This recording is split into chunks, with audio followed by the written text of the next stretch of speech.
So we're taking a step-by-step journey through the steps and looking at how the steps achieve emotional sobriety. We are currently on step 6.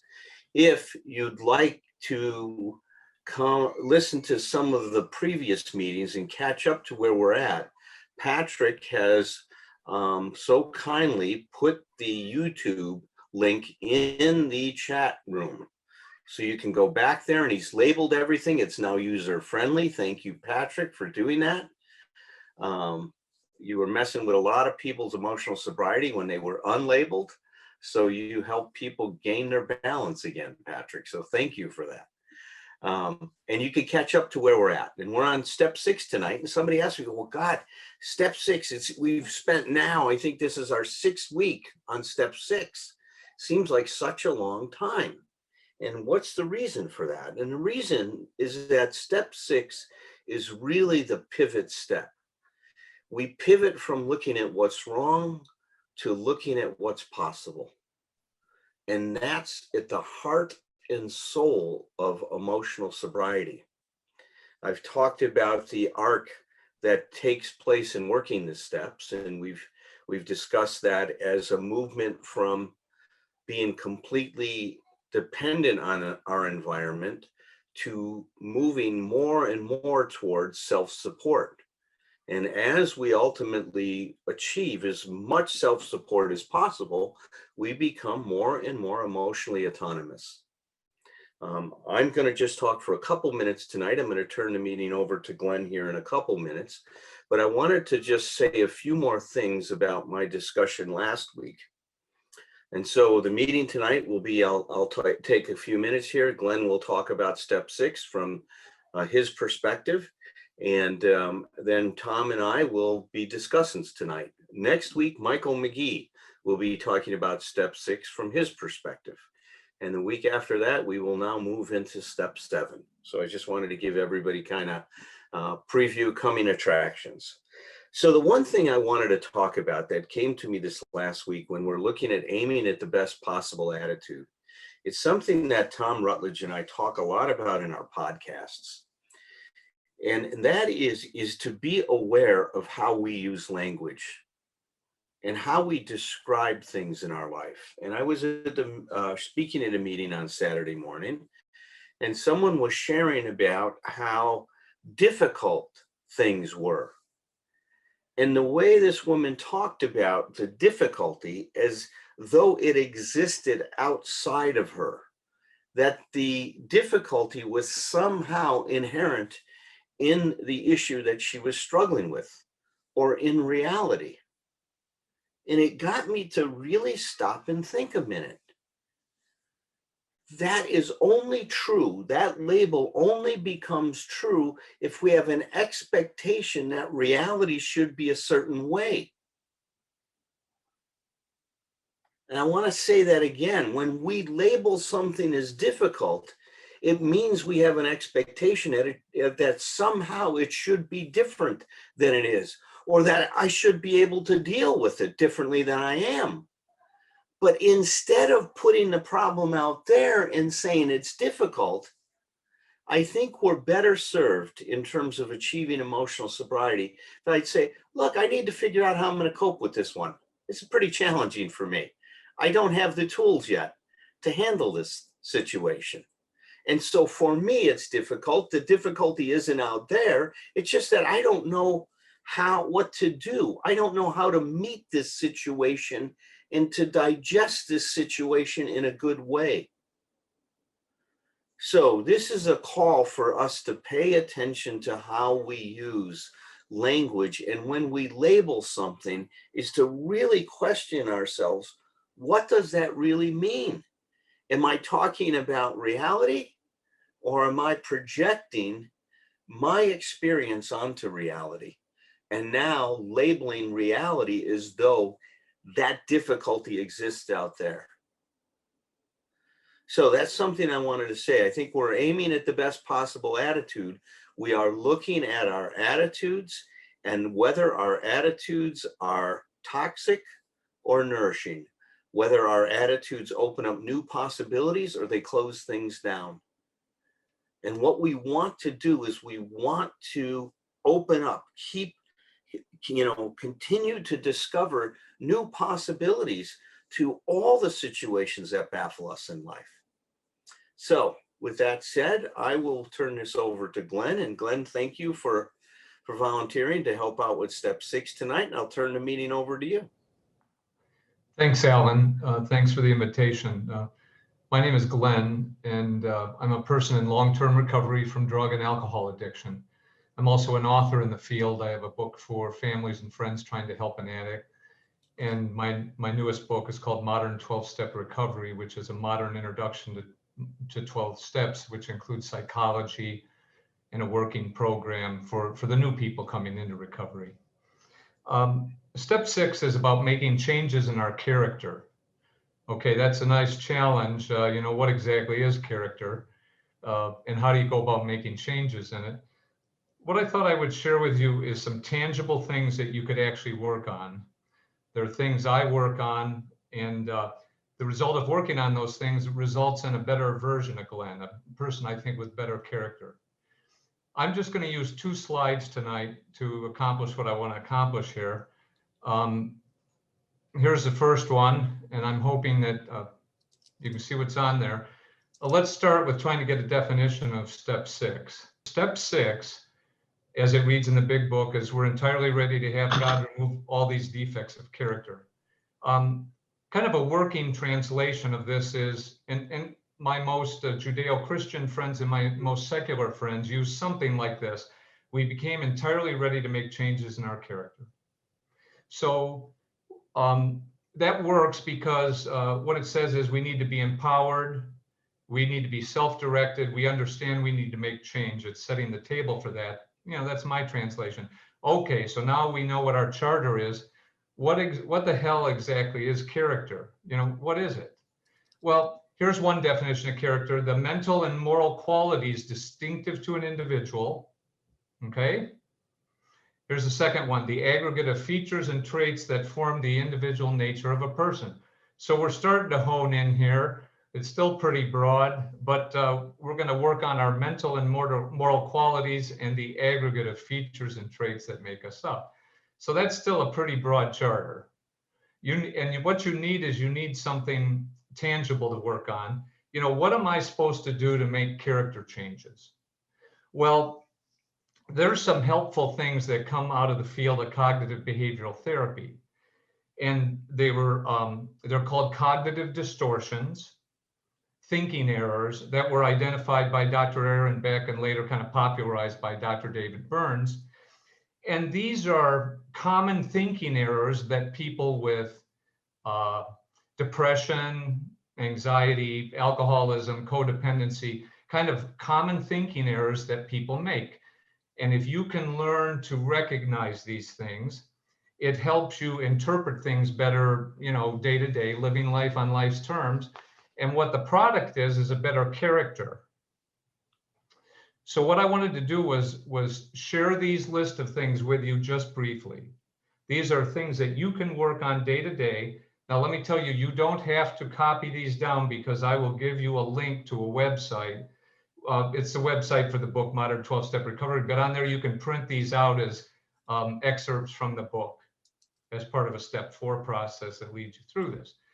So without further ado, what these are is called cognitive distortions, and they're the top 10 thinking errors that were identified by Aaron Beck and then worked on as other people as a part of cognitive behavioral therapy.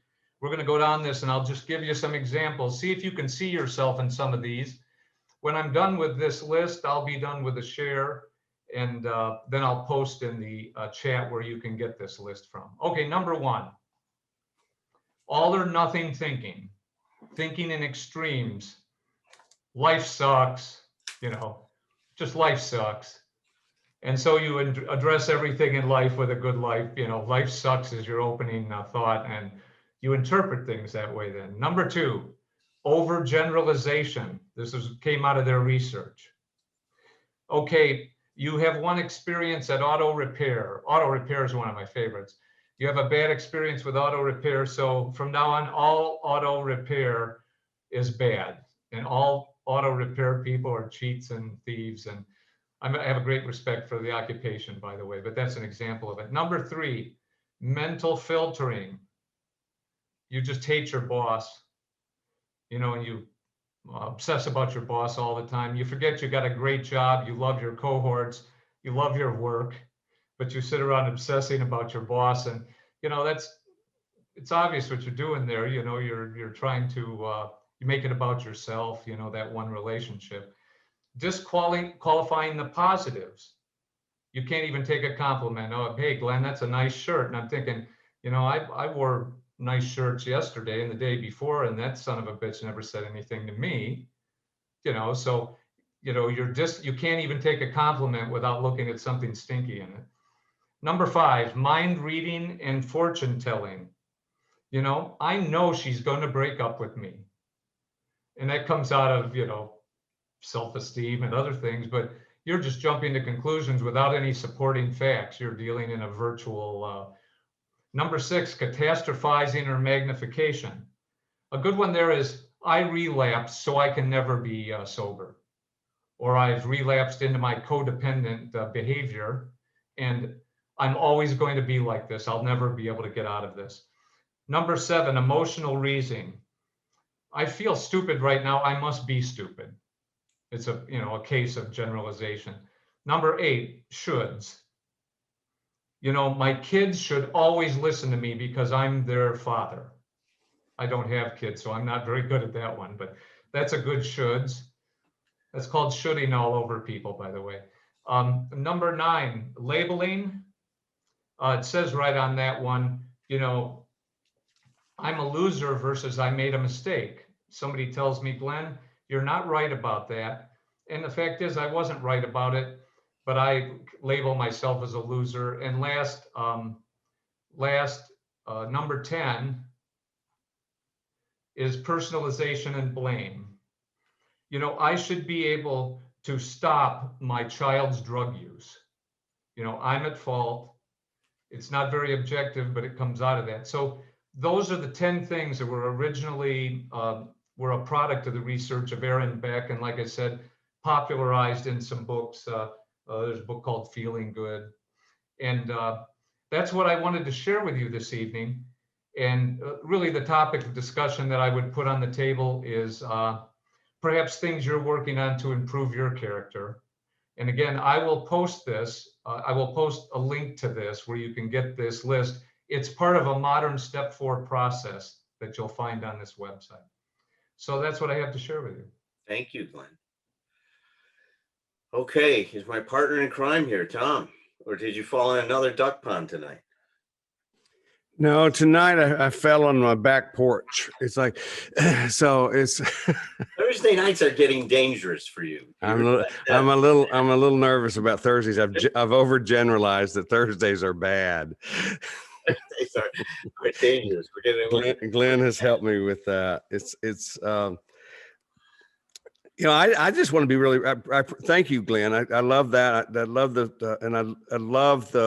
I love Beck and Burns' work. I think it's so practical, and I love the idea of bringing together what we understand in the therapy world to what we understand in the 12-step world. Because I came up in the you know, the 70s and the late 70s and early 80s in the 12-step world where it was a big battle between mental health and 12-step. You know, it's like we were opposed to one another. So I love the idea that we found our common ground and we understand these things work together. And I love those lists. I mean, and I'll just say what I came up with in thinking about the 6-step as Alan, you were talking, as Glenn was talking, is I love it as I can't remember, you say the pivotal step. Somebody was asking why we're on it so long. It's like, I like it as the pivotal step. I like it as the step of emergence. We're emerging, you know, we're going in for the first part of this process. And then starting with step 6, we're moving out into the world, and we're you and I were talking about this not long ago, Alan, the idea that, you know, we go to therapy, we come to recovery process, we do all this stuff, not to just feel better, but to be better, to be better people. And one of the things we were talking about is the sense we share of responsibility to not only be better, but plug ourselves into the world and be a positive contribution to the world around us. And it doesn't have to be in any particular way. It can be something in the small terms of your family. It can be something in the bigger world. But I love the idea that there's a greater purpose to what we're doing, and it's not just I think what Al Franken used to call them in the me Al Franken's generation back in the 80s the Al Franken decade, I believe it was. It's not just about making Al Franken feel better, but it's about being better and being better people in the world. And it's like, and then that takes me directly to this idea that what for me comes out of that, and it is totally lined up with what Glenn is saying, is that's where, and everybody can have their own language about that. Like you talk about the different words we choose, but for me, that's where daily practice becomes the very center part of my recovery. It's like it's critical thinking. It's actually gets redefined. Critical thinking before was that should bullshit coming at me.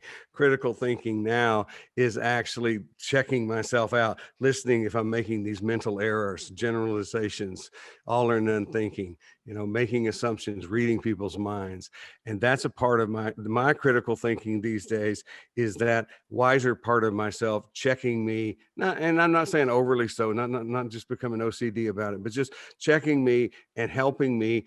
Ultimately, what I think of is work the 10th step, which is when we're wrong, promptly admit it. It's like be able to spot my own errors and keep moving forward. If that's for me, I'm not here, buddy. And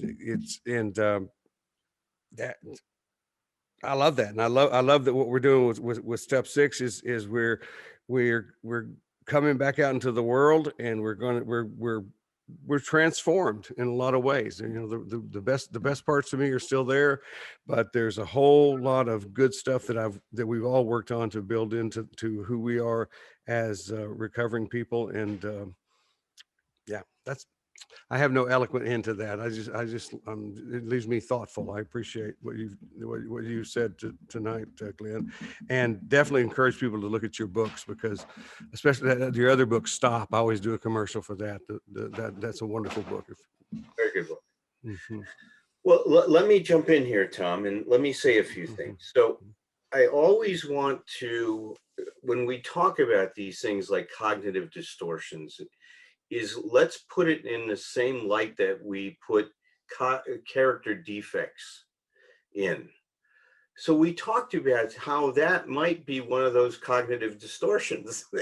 As cognitive distortions may be a cognitive distortion. Oh my God, we're embedding it inside of it. Tom, help me get out of this. You're doing it now. Oh, no. So what I mean by that is, see, there's a thing that I like to call the psychological adaptation syndrome, PAS, the psychological adaptation syndrome. At any given time, we are making the best possible adaptation to a scene that we're in, given what's available to us. So for me, looking at things in a negative way and identifying those negative situations may not be a cognitive distortion. It may be the exact thing I need to do in that situation I'm in to be able to ensure my existence. Okay. Everything we are doing is to ensure our existence at any given time. That doesn't mean that there's not better ways of doing it. I'm not saying that. I'm not saying that what we're doing, a cognitive distortion, is the best possible thing. It's not at times, but I just want to also make you aware of that sometimes that's what's available for you. Well, and the other thing that's important that you're saying too is just knowing how extremely talented our particular group of people, how we are at judging ourselves harshly, and which is not helpful at all, is is we actually can learn any of these concepts, and then immediately, I always say, like, the should monster always shows up for all the classes, reads all the books, and then uses the material against us. So then all of a sudden we're going to start telling ourselves we're not identifying the cognitive distortions, or we're getting it wrong, or doing that other kind of stuff. What you're talking about is something you and I've also talked about quite a bit, which is, which I think we've landed on describing it as never judge an earlier version of yourself by what you know today.